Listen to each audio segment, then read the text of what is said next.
কাল থেকে শুরু হচ্ছে নিউজিল্যান্ডের বিপক্ষে ৩ ম্যাচের ওয়ানডে সিরিজ। মিরপুর শেরেবাংলা স্টেডিয়ামে ম্যাচটি শুরু হবে বাংলাদেশ সময় বেলা ১১টায়।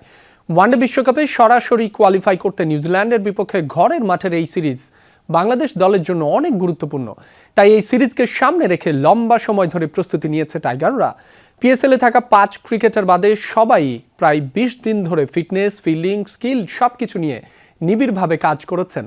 ওয়েস্ট ইন্ডিজ ও পাকিস্তানের বিপক্ষে সিরিজ জয়ের পর নিউজিল্যান্ডের বিপক্ষেও সিরিজ জেতার ব্যাপারে আশাবাদী অধিনায়ক মেহেদী হাসান মিরাজ। সম্প্রতি ক্রিকেট বোর্ডে এসেছে পরিবর্তন, সেগুলো তাদের খেলায় প্রভাব ফেলবে না বলে মনে করেন মিরাজ।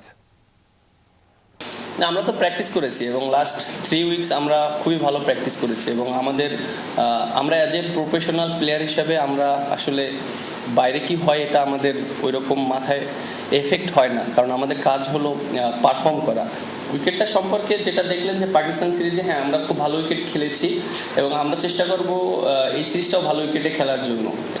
দেখেন, ছোট করে দেখার কোনো কিছুই নেই। প্রফেশনাল প্লেয়ার হিসেবে আমাদের প্রত্যেকটা ম্যাচই আমাদের জন্য অনেক ইম্পর্টেন্ট এবং আমরা চেষ্টা করব অবশ্যই, যেহেতু ওরা টিম এসেছে, আমাদের সর্বোচ্চ দিয়ে চেষ্টা করব আমাদের রেজাল্ট করার জন্য এবং আমরা যদি সিরিজ জিততে পারি এটা আমাদের জন্য অনেক একটা বড় অ্যাচিভমেন্ট হবে, যেহেতু আমাদের র্যাঙ্কিংয়ের একটা বিষয় আছে আর আমাদের জন্য খুবই ইম্পর্টেন্ট এই সিরিজটা।